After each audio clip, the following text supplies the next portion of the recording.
Vandaag zijn we in Delft. Mijn naam is Harold. Welkom bij Opitaaien.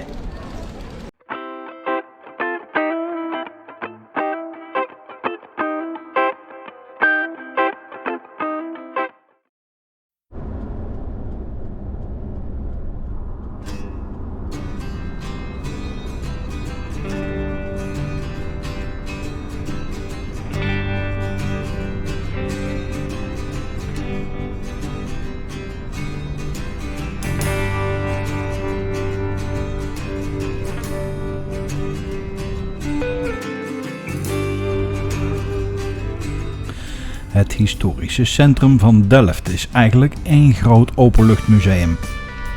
Je moet het gewoon eenmaal in je leven hebben bezocht op een mooie zonnige dag. Ik ga je 6 tips geven waarvan ik denk dat je deze ten minste moet bezoeken. En natuurlijk bewaren we de beste voor het laatst.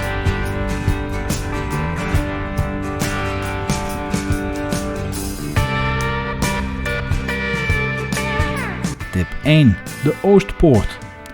Kenmerk van de stad en wereldberoemd, maar helaas niet van binnen te bezichtigen. Wel een perfecte achtergrond voor je selfie.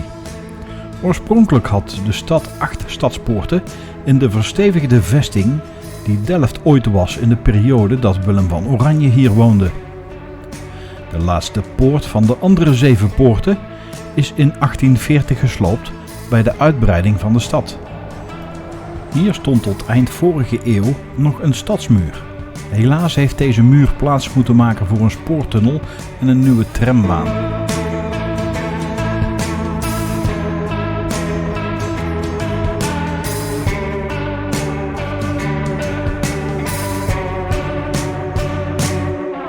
Wat is overgebleven van de stadsmuur is de Bagijntoren, die ooit onderdeel was van de stadsmuur.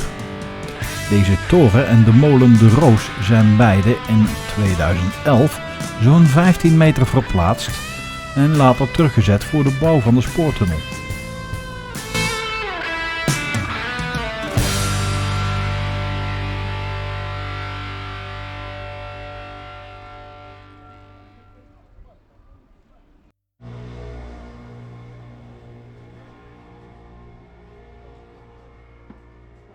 Van het oorspronkelijke Bagijnhof van Delft is niet veel meer over dan de Bagijntoren en de Bagijnpoort. Tijdens de opnames van deze video wordt het hofje gerestaureerd. Het oude Delft is de oudste gracht van de stad met hier op de achtergrond de Oude Kerk, ook wel de Oude Jan en de Scheve Jan genoemd. Deze kerk dateert uit het jaar 1246 en is nog altijd als kerk in gebruik. In de kerk liggen onder andere de wetenschapper Antonie van Leeuwenhoek, de zeevaarders Piet Hein en Maarten Tromp en de wereldberoemde schilder Johannes Vermeer begraven. De kerktoren staat zo scheef omdat deze half op een zandrug en half op een stuk gedempte gracht is gebouwd.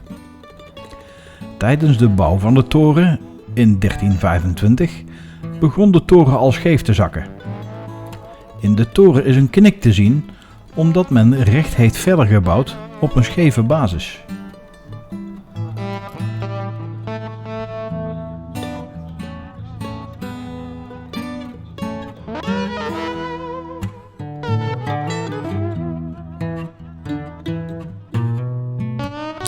Rondom de Oude Kerk is elke zaterdag een grote antiekmarkt. Deze wordt gehouden van april tot en met oktober.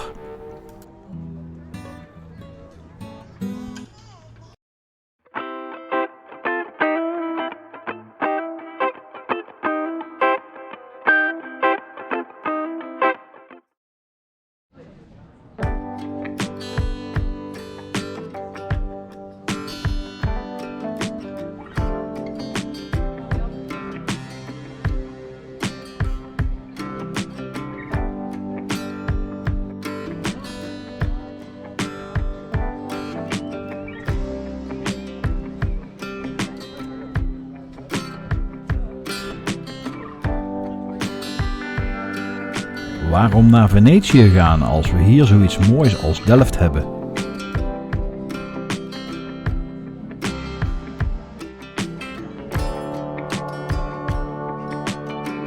Een historische plattegrond van Delft, geheel in mozaïek.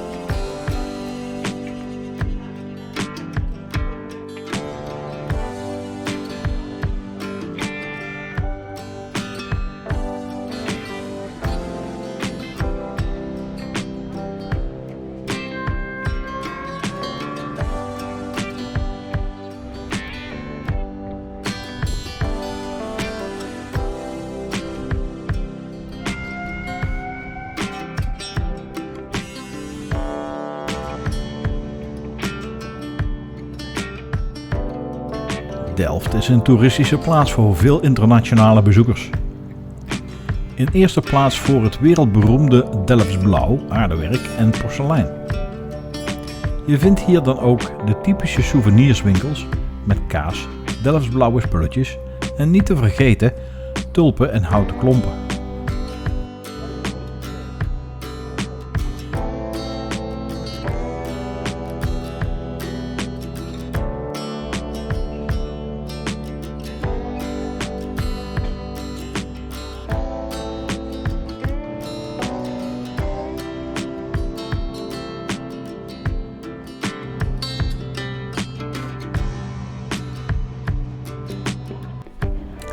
Tip 3 en 4. Beide staan op de markt. Het oude stadhuis, gebouwd om het 800 jaar oude Belfort, is een voorbeeld van typische Hollandse renaissance-stijl. Dit rijksmonument is gevuld met kunst uit de renaissance-stijl en er bevindt zich een oude martelkamer, een gevangenis in het oudste deel van het gebouw. Tegenover het stadhuis staat de nieuwe kerk, met de op één na hoogste kerktoren van Nederland, die overigens te beklimmen is. Natuurlijk is deze kerk beroemd om het praalgraf van Willem van Oranje, vader des vaderlands, en de grafkelder van het koninklijk huis. Ook Hugo de Groot, grondlegger van het volkenrecht en het zeerecht, is hier begraven. Een beeld van hem staat voor de ingang van de kerk.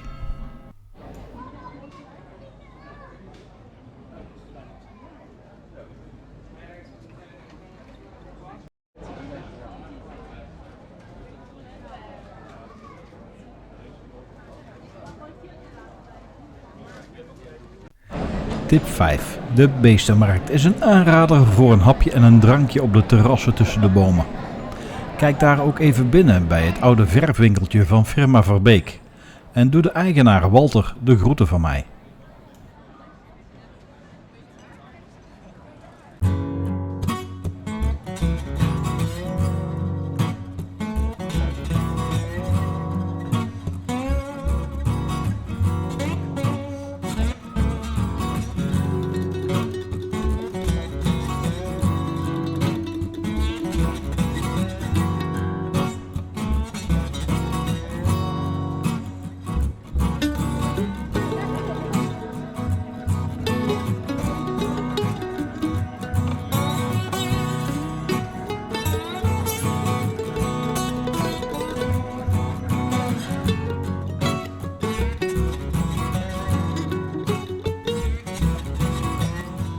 Ook het Doelenplein nodigt uit voor een drankje op een van de terrassen.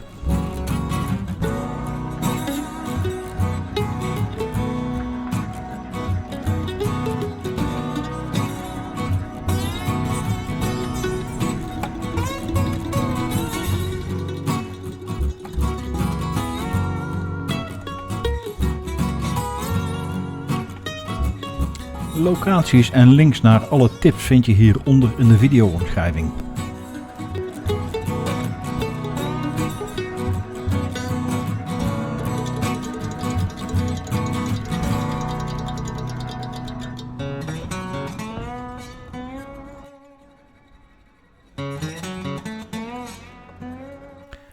Tip 6. Natuurlijk mag Museum Prinsenhof niet ontbreken aan je bezoek aan Delft. Het museum over Willem van Oranje moet elke Nederlander ooit in het leven bezocht hebben.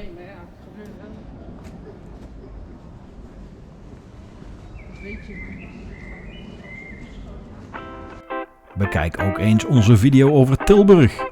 Bedankt voor het kijken en tot een volgende keer. Houdoe!